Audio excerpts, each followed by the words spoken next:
Welcome back. Welcome back, family. Welcome back, family. It's your boy KP, and I am here with my wife, Mrs. KP. Yeah, twinning. And we just, if you've been following along, you've seen that we just posted a pod with our wedding coordinator, and we were remiss. We kind of just appeared as a couple one day, and we never actually explained to anybody like us. So this came up because I was watching Love Is Blind. I'm the one who watches those corny romance stuff in our relationship, but I was watching Love Is Blind, and Brett and Tiffany, who I think the internet came together to love and like root for.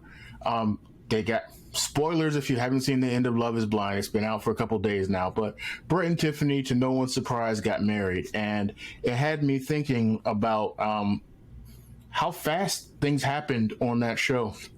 I think from everything I've read, it only takes they're about in the pause for about 2 weeks tops, if that, and they're married within 6 weeks. So it led me to think about us and like how we got together, and I figured we should like kind of put it out there for the people. So I want to hear from your perspective. I want to hear like how you and I came together from your perspective. I think it was lots of divine intervention for sure. I think it was timing. I think it was two people being extremely ready, and two people being in touch with themselves. And when I say that, I mean having done the work intentionally to be ready for adventure. And little did both of us know that adventure was waiting right around the corner, and adventure would sweep us up off of our feet, and adventure would bring us together. In unlikely of unlikeliness. And I guess it kind of just went from there. We were honoring ourselves and where we found ourselves when we met each other. And we went with the flow, and the flow is what worked for us. Like, we were really intentional, but we went with the flow of what we were feeling, and we didn't get in our own way. So I think that I can start with that. We didn't get in our own way, and we didn't get into like societal norms of like timeline and how long it takes to connect with somebody, and like, we didn't get into any of that. We just kind of felt and went with what we were feeling and what we knew prior to meeting each other. So that may sound like goobly gawk, whatever, but that's what it was in short. Well, I was talking to our pastor, the pastor who married us, and I was joking with him that tell God what you don't want and watch what you receive. And I spent my life saying I would never marry a New Yorker. I would never like live in a completely different part of the country from where I grew up. And I was like not like opposed to someone like from the Caribbean, but my experiences hadn't been amazing, so I was not looking for. And I'll start with my part of the story. I was talking to a really good friend one day, and she told me her wedding date had been set. They picked the venue, and it was in November. This was in late July, and in my head, it just triggered oh man, I got to get ready for this. I got to get fly, But I also needed a date, right? And I wasn't dating at the time. I was in a season of my life where I was figuring me out. And if there was any time that was perfect for figuring me out, was the pandemic. I had moved to a new apartment. I had had major life changes. I had experienced, the trauma of like pandemic life, and multiple people who I knew had passed away. And so I was figuring out what I wanted from the world. I had spent a few years changing. I'd spent a few years growing. I'd spent a few years outgrowing, which I think a lot of people don't acknowledge is outgrowing, and how outgrowing is such a part of growth. There are people who can't come with you for whatever reason. And I had spent some time in the pandemic to myself. I wasn't going to see people. I wasn't hanging out. I was in a space where I had a lot of time with my thoughts. And when this wedding came around, I was thinking to myself, I'm ready to re-enter the world in a way. And I'm ready to open myself up to the possibility of, and here's this, like, this is what was really amazing to me. I'm opening myself up to the possibility of friendship. I was not looking for more than just a friend. I wasn't looking for, like, run down the street and knock it out and come back. All of that was out. I just wanted to experience a friend again. And for where I was, I knew that at that point in my life, I had decided that I was trying to be the best man I could be. And for me, that meant putting myself in a place to meet new people and new women, and I believe I did that by going on to online dating. I've been out the game so long, I didn't know how all this worked, so I did what nerds do, and I Googled it, and I looked up and found Bumble. So we're gonna give a shout out to Bumble because if you want to sponsor us, Bumble, we are a story that will gain you more users. But had a horrible experience on Bumble. Had a horrible experience until I didn't. I will say this: women, respect yourself more, please. I had some unfortunate experiences with women who didn't value themselves as much as I valued them, and was in fact quite ready to leave the platform until someone sent me a message that piqued my interest. And all it said was, when you choose the pictures, I'm not a person who takes a lot of pictures, so I did what I do. I chose the most available pictures, and one of them happened to be myself in a linen white suit looking like a member of 112, and someone sent me a message that said, "Hey, nice suit." And I got the context. Text has no tone, but I knew that was sarcasm. And so that intrigued me enough to reach out, and I'll leave the story now with you. Yeah, I think, I had a great deal of experience with the online romance thing, online dating, whatever. It was not foreign to me, and it was not my first time going that route. So, but it was my first time in a while going down that route. And so when I got on there, I gave myself 7 days, and I said, I'm going to spend this money for 7 days and get the all access, whatever, the all access pass. And so me getting that all access pass really meant that I was going to devote myself for 7 days. And hey, if nothing happened after that 7 days, that's fine. I'm going to go down the matchmaker route. Like, I was prepared to go down the matchmaker route. But I said, let me do this first, and then let me see if I still got the magic with the online. And then that was how I got on there. So I paid for the little access pass. I got on there, and I treated it like it was my job. I was very, very intentional. I used the space very, with a keen eye.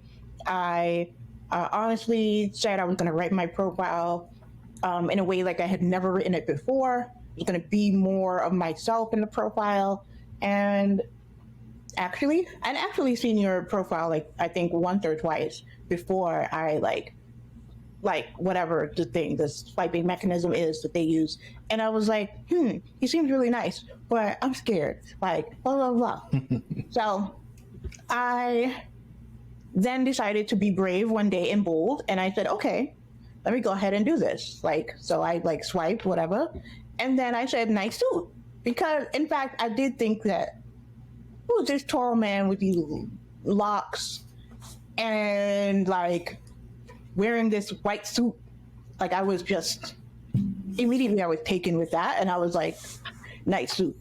So, I wasn't trying to be fully sarcastic. But I was like, nice suit. What's good? Nice suit. I didn't know what else to say. And I felt like that was the most obvious thing that I could say was nice suit. So I started with that. So it took me not very long to reach out. We had a couple conversations, but then you did something that And we're not by any means relationship experts. We know what worked for us, and we know what wouldn't work for us. And I think both of us had reached a point where we were being very honest about our non-negotiables on there. Like for me, it was communication. I was honest. I didn't know what I was looking for. I knew I was looking for a friend. And you did something that was just like, for someone like me who I try to be so careful that I miss opportunities. And I was ready to like talk to you, but not really like sure if the vibes was right. I knew the conversation was good, you know, but it was just like back and forth, how you doing type of things. And you gave me buying signals. And I don't know if you want to tell them what you said, but I bought. Like, they put the sale sign up, and I was like, "Yeah, I need one of those." Yeah, I knew that my like 7 days was coming to a place of like maybe, 3 or 2 days left, and I knew like, okay, like things were moving fast in other areas, in the sense that like I had made connections with other people, quote unquote. I had set up dates for later, like in the next week with other people. So I was like, okay. And actually, I do remember seeing that your profile said that you were looking for a friend, you were looking for friendship and companionship. And so I thought, okay, like, let's see. Doesn't say he's looking for a relationship, but I feel like there could be something here. And so what I said was, after we were talking in the app for like, I don't know, like 3 days maybe, I said, I sent him a message and I said, I think you're cute. Here's my number. And then I closed out the app. But before I made that bold statement, which for me was extremely bold because I was never going to do anything like that. I'd never done anything like that in my life. But I kept getting like nudges to kind of like do this, do that. And like, that was unusual for me. I would never have done that before. But I said, here's my number. And I left my number. And I said to myself, I had wanted to get off of the app and I wanted you to get the signal that I wanted to get off of the app, but I wasn't going to tell you that I wanted to get off the app. So I said, hey, here's my number. I think you're cute. And I said, and to myself, I said, I'm getting off of the app. I've had enough. Like, one of these things is going to work out. And if it doesn't, I'm going to learn something about myself in the process. I'm going to meet some nice people. And that's it. And so I said it, and I literally put my phone down, not expecting to hear from him at all. I'm naive. I don't know, or I didn't know that these apps were full of games. I didn't know that. Well, I mean, at that point, I was starting to realize that this app was full of games. Again, some of you women need to respect yourselves more. Not going to put nobody out there, but I had seen some things in the week and a half that I had been on the app. And, but I did know, I may not be a smart man, but I know if a woman gives you her number and says you're cute, you should call her. So I called you, and I called you pretty quickly after seeing that message, to be honest with you. Mm-hmm. I wasn't trying to play cool. I just thought, look, this seems like a cool vibe.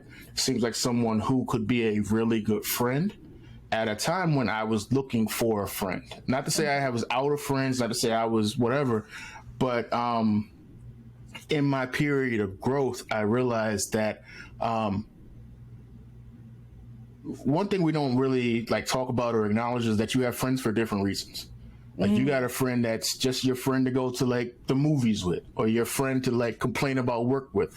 I needed a friend to experience life with. And so I called you because I was looking for that friend. Mm-hmm. And I mean, we both have now looked back on it several times, but we spent probably about 12 hours on the phone that first night, and woke up in the morning. And woke up in the morning looking for more conversation. And I think we probably spent 12 hours a day on the phone for like the next 4 days. Yeah. And never ran out of topics, never ran into problems, never ran into moments where it was awkward silences, never ran into any of it. In fact, we were reaching the point where like I would go to the gym, tell you I would call you back, and then go to the gym and call you from the machine. Yes. Yes. Let me say this. Now I know what I just said was I was putting myself out there and took a risk and said, I think you're cute. Here's my number. um, and even though I did that, I never expected to get a phone call. I was shocked. I was like shocked. I was like sitting in my apartment, like lazing around, and then I look down and my phone is ringing and it says your name.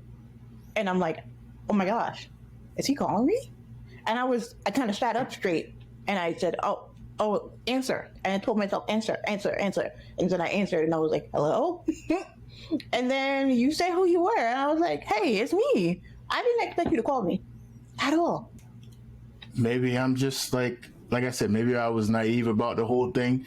But when you said call, I called because, I mean, that's just who I am.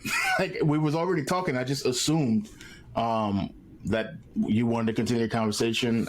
I thought you were cute too, so let's talk.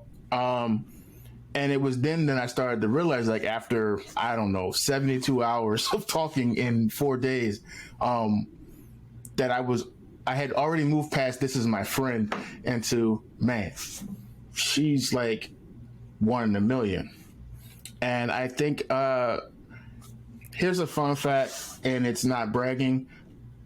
Until this moment in our introduction to each other, in my entire life, I had never asked a woman out. And the very first time I asked a woman out was the woman I married. I said, I'm really enjoying this. I'd love to meet you. Do you drink coffee? Because one of my bad experiences right now. right, but one of my bad experiences that taught me, like, hey, for some reason, like, that was a nice little quick way to meet someone and not have to put a lot of effort into it. I was trying to give you an out. I was trying to give me an out. Keep it 100. We'd had this great connection on the phone, but I wasn't sure if, like, it was going to carry over. So I tried to give both of us an out. And you said, yeah, I drink coffee. So, like, let's meet for coffee Saturday, noon, midday. We could both walk away at the end of coffee if it's not a good match. And then we kept talking. It wasn't like we made a date and then keep talking. I remember calling my dad saying, hey, I put myself back out here. I told him about all the horrible experiences. You know what? I am going to put one person out there. This young lady, and I'm not going to say her name, but you should not call someone and be naked within 30 seconds if you don't know who they are. But, like, maybe I'm old fashioned. Maybe I'm not just trying to run through everything. But, like, that was part of the things that was turning me off. I was looking for, like, a woman that respected herself, a woman that had drive, a woman that had goals. And we kept talking after I asked you out, which I was like, I'm proud of myself at this moment. Like, look at, the kid's still in the game. The kid still got it. And we, like, I don't know, the next day after another one of our 12-hour marathons, the words came out of my mouth before I was thinking about it. And I said, I can't wait to meet you. Do you think you might want to go out Friday as well? Mm-hmm. And you said yes. And yeah. I didn't realize that what I said next would kind of seal the deal. But I said, no, but I still want to go out on Saturday too. Yeah, it did. I'm remembering it now. Like, the thing is playing in my head. Because once I heard you say, like, you want to go out tomorrow or you want to go out Friday, I was already preparing myself to be let down. Like, oh man, like, he's about to change the plan. He's about to, like, be inconsistent already, And, like, I was already, like, preparing myself, like, oh, this is going to take an interesting turn. He's already going back on his word. And you said, and then you followed up with exactly that, which my response was yes, like, immediately. Like, I had an immediate response and I was like, yes. And I surprised myself how quickly I said yes. But I was like, yes, of course, I would love to. And I meant that, because it meant to me, like, okay, you're not going back on your word. Your word is all you have, especially when you're meeting somebody new, especially when all you have is, like, almost like 72 hours of talking, like just talking on the phone. And then you have all of this banter on this, like, dating app. Your word is golden. And at that point, until we met each other in person, for me, so much of, like, the meta communication and the values and the consistency and the truthfulness and honesty. Like I was clocking everything. I was paying attention to everything you said. And I was listening to see like, okay, is this really him? Is this really him? Is this really him? And also that made me show up as myself even more. So that's how that really happened. Because once you said that, I was like, oh no, he's gonna like drop the ball and things are going so well. And you didn't. You just raised the bar every single time. So I remember I've now stepped out of my comfort zone. I've asked you out on a date twice, and I remember like panicking after the call, like, what are you doing? Like, you just wanted a friend. But now you're in this place where you're seeking romance. Are you ready for this? Because you've just spent a lot of time by yourself. Are you grabbing the first thing that came along because you're lonely? And I had like more deep conversations, and the pandemic was perfect for deep conversations with yourself. Like you weren't going anywhere. Even working from home, you have all the time in the world to have like those deep back and forths that people pay money to talk to therapists about. Like, I'm in there therapizing myself. That's not a word, but let's rock with it. And I remember calling my dad first and letting them know, hey, I made this date, but I'm still going to blah, blah, blah. And then I did the thing you see on TV. I set up a call for an out. And the weather came in on Friday morning, and it was not just a rainstorm. It was a downpour. It was a downpour to the point where it was flooding. I also didn't realize that you lived not very close to me. In my head, I thought you were like 15 minutes away. You were like almost an hour away in a downpour. And I don't know if you can see these on my face, people, but I have glasses. And so like rain and not being able to see 100% are not, they're not friends.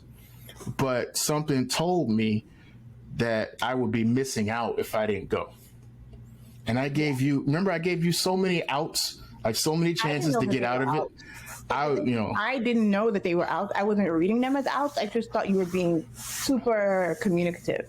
They didn't read as you like out as out. I assumed that because the sky opened up and all the rain for all of history was coming down, that you were going to call me and cancel. Like I was like preparing myself for disaster, that you were going to be like, hey, actually the weather is so terrible. Like, this, it's not safe. I was mentally preparing myself for that because like where I lived at in another state, by the way, the neighboring state, like my apartment could easily be flooded. And so I was like, I don't actually know if this is going to work. Like, cause the sky had opened up. And so it was raining so terribly, thunder, lightning, everything.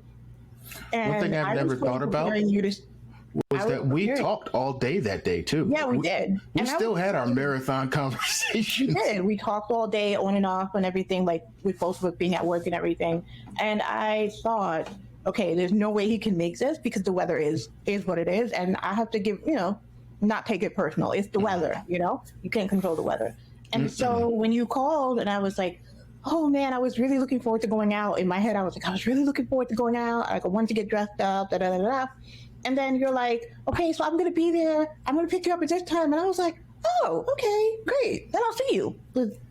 And so I said, oh, well, he's going to get here. He said he's going to get here now. So I'm praying for him to get here safely. And actually, even crazier is that I continue to do things I would never have done, such as... You gave the address. My actual address. Right. He said, oh, do you want to meet me at a train, at a metro or something? And I said, in this weather, I'm not going to Metro. What am I doing? I'm just going to give him the address. I don't get no serial killer vibe from him. So I said, you know what? Ladies, we do not recommend that you give your address to people. Don't do that. I don't recommend that. But God was blessing this whole thing. I don't recommend any of like that. But in my gut, I knew that you were you. And I was like, here, pick me up here. And I didn't know how far it was. Like you lived, and I didn't know what that meant. Again, I was new to the area, relatively new. So like, I had no understanding of where you were coming from and where I was living. Like, I had no clue. I had no clue how far you were driving to come get me. No clue. I love how you explained the first time we saw each other in person. Share that with them. Let me think. It's a couple things. So the rain was coming down, right? And right, you said you were like pulling up on the road, and I got up. I left my apartment. I went up. I went to the back. I locked the gate. Da da da da. And I feel like I may have had an umbrella in my hand. I had my little rinky dinky umbrella, like. And then you just walked up, and it was like evening, so all you saw was like the street lights, and you just walked up. Not like Terminator, but you just walked up like knight in shining armor, like typed up. You just walked up and you had this humongous umbrella, quite possibly the biggest umbrella I've ever seen in my life. You gave me a nice, polite church hug, a very polite hug. And I was like, yes, good. Not being too familiar. But it was a very polite hug, and it was a very appropriate greeting. And I was pleased with the greeting because the greeting was appropriate. And then you just kind of put your arm around me and ushered me a little bit to like walk towards the car. And you had the umbrella over me the whole time. I don't even know what happened to my umbrella. I don't even remember. But my umbrella evaporated. Your umbrella came out, and you just held the umbrella and guided me to the car. Like mad suave, like you've been doing this all your life. Like you've been doing it all your life. And then you opened the door for me. I got in. Somehow I gracefully slid into the car seat. I gracefully got in. Nothing fell out of my hand. Nothing. In the rain, as two of us, knowing how coordinated we are. and we both was like on our suave. Yeah, it was one of the most beautiful moments, and I'll never forget it because it was etched in my brain from that moment that you were going to take care of me. That you were going to take care of me, and the attention to detail from that moment, and all the moments really, but I was like, oh, okay, let's do this. So, and we'll get to this later because this is just part one. So we're going to come back and do this again. But one thing that established in our relationship, and I didn't realize it at the time, was, and I've never done it in previous relationships, and well, it will never happen because there will never be another relationship. But like, helping my queen into her seat, that's just a standard thing in our relationship now. Like, and people think it's weird that I'm opening doors for you, but like, maybe it's just the way I was raised, but I didn't realize that moment meant something to you. That's just what my dad told me, is what you do. And I was nervous. I didn't know, like, I know how you were feeling, but I'm like, man, the least I can do getting this woman out here in the rain is to make sure that she's covered, getting in the car and hold the door for her so she doesn't have to like fumble with a wet door, fumble with the things, all that.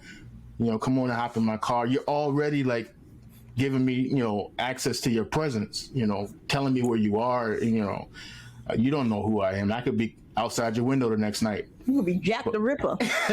But like, I had to honor the openness that you were given. And I think even still at this moment, I was still trying to keep it like a low key first date. Like, not really, we went to a nice place, but the exterior was more just like normal. Like, and I was crazy worried, like, is this place fancy enough for a first date?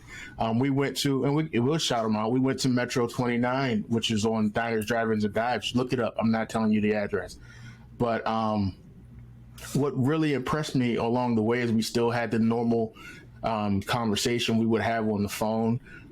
It didn't feel crazy awkward. There was anxiety there because, like, it's the first time we're in each other's presence. I knew that I wanted this to work because, like, you were everything that I thought you were before I met you. And when we got to the place, it was raining. I said, hey, do you want me to let you out here? Because I wanted to make sure you were good. Like, do you want me to let you out here? No, please just park. I'll come with you. And I remember you didn't have your coat with you. And I was like, oh, man. Clumsiness ensued. And, like, cardigan. Right. Fell in the water, puddle. yeah. My cardigan fell into a puddle as I was exiting the car. And anyone who knows me knows I don't like people touching my stuff. And something in me, before I could think it all the way through, reach in the back and pull out one of my my most prized jackets and just hand it to you. Mm-hmm. And I appreciated that you didn't just like who's this weird man trying to like already put clothes on me and stuff. You were just like, thank you very much. And you walked over to the restaurant, and instead of going in, you waited for me to make sure that I parked safely and that I was in good shape to come across the parking lot. And you waited right there. Then you put your arm in mine. And then we went into the restaurant. Mm-hmm. And then acted like fools because, and here's the part that a lot of people don't know, because this is the first time a lot of people are going to be hearing this story amongst our friends and family, is that that waiter had to come to our table a solid 4 times before we ordered because the two of us were staring at each other like idiots and continuing our normal conversation pattern. We forgot to order 4 times before we did anything else. Yeah. In that moment, I was already starting to try to tell myself, there's no way you can be in love with this woman that you've only known for 40 actual minutes. Yeah. I almost told you at a table. Yeah. And I had to tell myself, yo, that's crazy talk. You gotta chill. Yeah. Well, I feel like I was actually internally trying to temper myself because I know, like, I could be like, oh my gosh, yes, everything.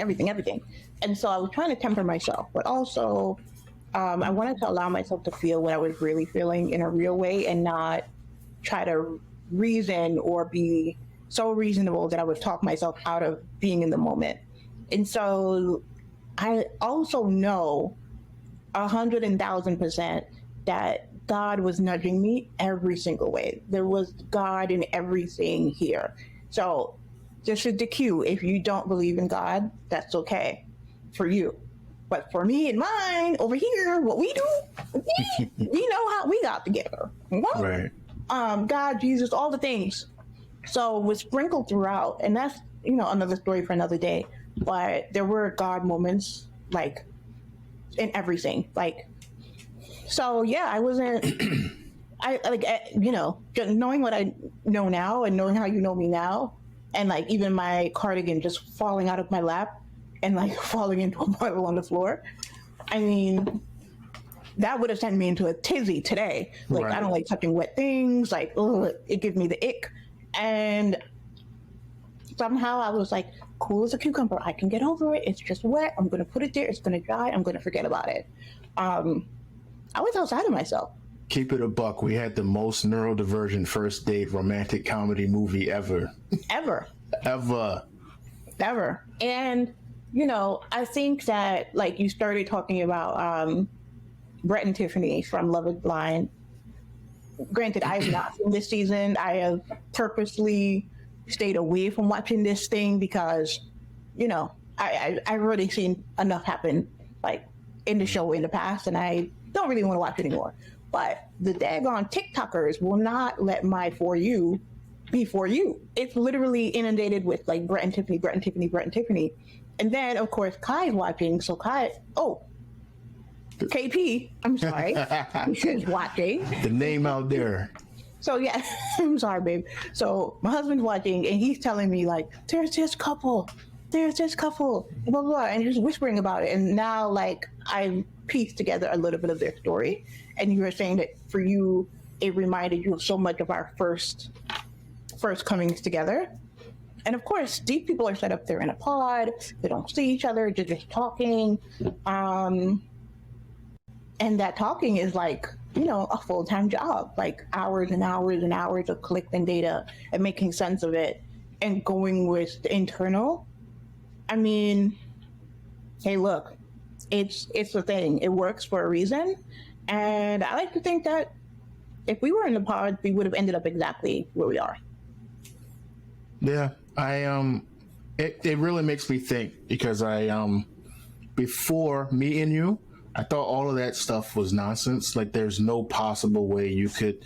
I didn't know if there were soulmates. I'd been in relationships, and part of the thing with never asking someone out is that people ask you out and then you accept and then you end up in a relationship that you're not really 100% on. And I just didn't think they were soulmates. I thought they were like situations you get into where you just like agree to push through. But I was hit in the head with like a rock of like a soul rock, like God saying, "Hey, dummy, you've done the work. You've put yourself in a place where like you got your finances together, you got your career together, you got yourself together." And I'm not perfect. I'm still a work in progress. But what I found was someone who told me, "Hey, it's okay to still be building the house. Let me pick up a hammer and help you." Yeah. And we're going to do a part two. So we're only going to cover the first date in here. But the thing that got me after a dinner that, I'll be honest, I don't remember everything that happens. I just remember the vibes. But we got back in the car. The rain had stopped. And we had an early date. It was probably about 7:30. And I remember thinking, like, as I'm pulling off, because it's about 9 o'clock now, that this date, this moment, this time, this day, it shouldn't be ending this fast. It shouldn't. And I know we have been in each other's presence for quite some time at this point, but it shouldn't be ending this fast. I shouldn't be leaving this woman. I shouldn't be dropping her off. I was trying to be respectful, but I also knew that like I didn't want to not be in your presence. I needed to continue to like explore us. Because when you have such a connection with somebody and then you meet them physically and the connection is somehow even stronger than the connection that we had spent the previous 4 to 5 days, 12 hours a day, talking till 4 a.m. Saying I got to go to work in like 3 hours, and then talking to you again by 10 a.m. like and I looked at you and I didn't know how I was going to go over. I didn't want to sound creepy or nothing, but I said to you, like, I'm having such a good time. I don't want this to end. Do you mind if we drive around for a while? And you just said, yeah, let's do it. And I think that's the first time we held hands. Like, we talked and drove around for another 3 hours, just enjoying each other's company. Yeah. The vibes was right. The vibes was there. He was looking good. But it wasn't like some like hypersexualized experience. It was just us continuing to like build on the foundation of what will become our relationship. Yeah. And to me, that was amazing because I wasn't looking. I mean, keep it a buck. Everybody is looking for someone they're attracted to, but I started off looking for a friend. And we've traveled now all over the world. We've been in some testy situations. We've been in some we in the airport for 13 hours and I'm tired of your face, but that's my best friend. That's my best friend. And all those things where they say you have to work at love, that's true. You have to work at marriage, that's true. All of those things, but what they don't tell you, because I remember used to hear in school with our we had a family life class, and the professor or the teacher would always say there's more than one type of love, and there's the passionate love, and then there's the familial love where you have to lean on that in the days when you're not passionately in love with the person. But what they never tell you is that only works if that person matters as much to you as yourself. And that's what we were building. Yeah. Yeah. I mean, honestly, I knew that it was worth me messaging you on the app, even though I remember reading he might want a friend, he might want companionship, but that's okay. I'm still curious. I was curious. I was curious, and I loved your profile. I loved what you had to say. I loved how you wrote about yourself. I loved, I was just very, very, very, very curious. But yeah, I think that sometimes you have to at least in my life experience, sometimes you get knocked down so bad and knocked down so far and so low that your like next big best thing is so close. It's like right behind the door, and then your life changes in like an instant. Which is why I think like the whole premise of the show that stood out to me way back when from season one, because I was like, these people are meeting in pods and they don't see each other and they can just really be authentically themselves and be vulnerable and be open. And so, yeah, the more I see and hear the little bits that I'm hearing about this couple, who like, I wish them the best. I wish them all the best. I know we wish them all the best, and sending them all the good and all the security for their marriage and their relationship. Because being public and being on the internet and being on a TV show is always going to be people with lots of opinions. So I just sending them all that good stuff. But yeah, like when in my experience you're like stripped down to nothing, you can only go up. There's only up. You're not going to go any more further. So I really felt like I had nothing to lose by communicating with you and by being open and going with the flow and listening to the little voice that told me, send him a message, give him your number, or give him your address, tell him where you live. Me? Tell a stranger where I live? No. Like, no. That would never happen. In what life did that happen? But I immediately just felt like, nah, we good. Like, I know who you are. Like, my spirit knew who you are. Like, my soul immediately knew you.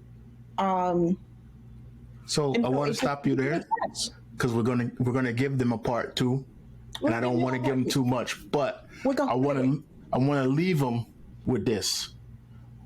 When you got home, you made a phone call and said what?